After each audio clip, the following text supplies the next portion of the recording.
മറ്റൊരു സ്റ്റോറിയിലേക്ക്. സ്കൂളിലെ പ്രശ്നങ്ങൾ 24 ലൈവ് ചെയ്ത് വൈറലായിരിക്കുകയാണ്. കാസർഗോഡ് കാഞ്ഞങ്ങാട് മരക്കാപ്പ് ഫിഷറീസ് ഹൈസ്കൂളിലെ വിദ്യാർത്ഥികൾ ക്ലാസ്സിൽ കളിക്കുന്നതിനിടെ കുട്ടികൾ ചെയ്ത കാര്യങ്ങൾ അധ്യാപകൻ മൊബൈലിൽ ചിത്രീകരിച്ചതായിരുന്നു. കുട്ടികളോടൊപ്പം അരുൺ പാറക്കലും ചേർന്ന് തയ്യാറാക്കിയ റിപ്പോർട്ട്. മരക്കാപ്പ് കടപ്പുറം സ്കൂൾ സുനാമി താവുമോ? വിശദാംശങ്ങളുമായി ആർദ്ര. വളരെ ഭയപ്പെടുത്തുന്ന ന്യൂസുകളാണ് ഇപ്പോൾ ഇപ്പൊ തിര നന്നായിട്ട് അടിക്കുന്നുണ്ട്. ഇപ്പോൾ തന്നെ സുനാമി വന്ന് ഇതേ ഒരു സ്കൂൾ സ്കൂൾ കടലിനടിയിൽ താണു പോകുമെന്നാണ് ഇപ്പോൾ വിശദാംശങ്ങൾ നമുക്ക് കിട്ടുന്നത്. അപ്പൊ നമ്മളുടെ കൂടെ രക്ഷിതാവും മതപീഠിയെ അംഗവുമായ ശ്രീലക്ഷ്മി ചേരുന്നുണ്ട്. എന്താണ് പറയാനുള്ളത്? കുട്ടികളും രക്ഷിതാക്കളും ടീച്ചേഴ്സും എല്ലാവരും വളരെ പരിഭ്രാന്തരാണ്. നമ്മുടെ രക്ഷാപ്രവർത്തനങ്ങൾ തുടരുകയാണ്. ഞങ്ങൾക്ക് പറ്റുന്ന കാര്യങ്ങൾ ചെയ്യുന്നത്. അപ്പോൾ വീഡിയോയിൽ കണ്ട ആ സ്ഥലത്ത് നമ്മൾ എത്തിയിട്ടുണ്ട്.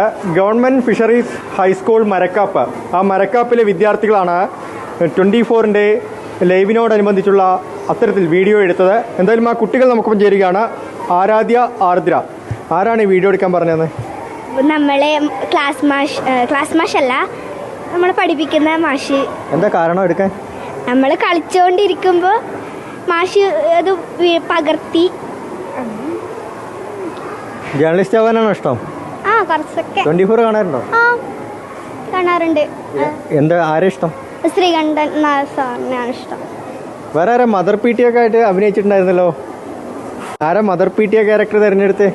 അത് നമ്മൾ എല്ലാവരും ടീച്ചേഴ്സ് മാത്രം ആയിക്കൂടാ എന്നുള്ള ഒരു ഇതായതുകൊണ്ട് തന്നെ നമ്മൾ പി ടി എക്കാരെയും ഉൾപ്പെടുത്താമെന്ന് വിചാരിച്ചു. അപ്പം അങ്ങനെയാണ് ഈ P T A president mother P T A അങ്ങനത്തെ ഇത് ചിന്ത വന്നത്. അങ്ങനെ ചെയ്തു. ഈ വീഡിയോയിൽ പറഞ്ഞ പോലെ നിങ്ങൾക്ക് ഇവിടെ ബുദ്ധിമുട്ടുകളുണ്ടോ? ആ, ഉണ്ട്. നമ്മളിപ്പോൾ പ്ലേ ഗ്രൗണ്ട് ഇല്ല, പിന്നെ നമ്മളെ ബിൽഡിങ്സ് കേട്ട സ്ഥലമില്ല. അപ്പം നമുക്ക് ഭയങ്കരമായിട്ട് സങ്കടമാണ്. കുറേ വേറെ സ്കൂളുകളിൽ പ്ലേ ഗ്രൗണ്ടൊക്കെ കാണുമ്പോൾ നമുക്ക് സങ്കടമാണ്. നമ്മൾക്ക് കളിക്കാനുള്ള അവസരമാണ് നമുക്ക് നഷ്ടപ്പെടുന്നത്. വളരെ പിന്നോക്കത്തിലുള്ളൊരു സ്കൂളാണ്. അപ്പം പ്ലേ ഗ്രൗണ്ടിൽ നമുക്ക് കടൽ തീരത്ത് കൊണ്ടുപോയിട്ടാണ് നമ്മൾ കളിപ്പിക്കാറ്. ഇപ്പം മഴ വന്നതോടെ കടൽ കുറച്ച് കയറി നമ്മളുടെ ആ ഒരു കളിക്കാനുള്ള ഇപ്പം നമ്മൾ അവിടെ പോലും കൊണ്ടുപോകുന്നില്ല നമ്മളെ കളിക്കാൻ വേണ്ടിയിട്ട്, പ്ലേ ഗ്രൗണ്ട് ഇല്ലാത്തതുകൊണ്ട്. പക്ഷേ ഈ പ്ലേ ഗ്രൗണ്ട് ഇല്ലാത്തതിന് നമ്മൾ പരാതി കൊടുക്കുക അങ്ങനെ വല്ലതൊക്കെ ഉണ്ടായോ? പലതരത്തിലുള്ള പ്രവർത്തനങ്ങളും പി ടി എയുടെ നേതൃത്വത്തിൽ ഇവിടെ നടത്തിയിട്ടുണ്ട്. പ്രക്ഷോഭങ്ങൾ തന്നെ നടത്തിയിട്ടുണ്ട് പി ടി എയുടെ നേതൃത്വത്തിൽ. ഇപ്പോൾ നമുക്കൊരു പ്ലേ ഗ്രൗണ്ട് ഇല്ലാത്തതുകൊണ്ട് തന്നെ നമ്മുടെ കായിക രംഗത്ത് തന്നെ നമ്മുടെ കുട്ടികൾ വളരെ പിന്നോക്കാവസ്ഥയിൽ നിൽക്കുന്ന ഒരവസ്ഥയാണുള്ളത്. എന്തായാലും ഇവർക്കൊരു കളിക്കാനൊരു ഗ്രൗണ്ട് വേണമെന്നുള്ളതാണ് ആവശ്യം അല്ലേ? എന്തായാലും ഈ ടീമിനൊപ്പം ഞാനിവിടെ അവസാനിപ്പിക്കുകയാണ്. ഇവർക്ക് കളിക്കാൻ ഒരു ഗ്രൗണ്ട് വേണം ഈ സ്കൂളിലെന്നാണ്. അതിന് സർക്കാർ കനിയണം എന്ന ആവശ്യമാണ് ഇവർ മുന്നോട്ട് വയ്ക്കുന്നത്. Arun Parakkal, 24 Kasaragod. Okay, thank you.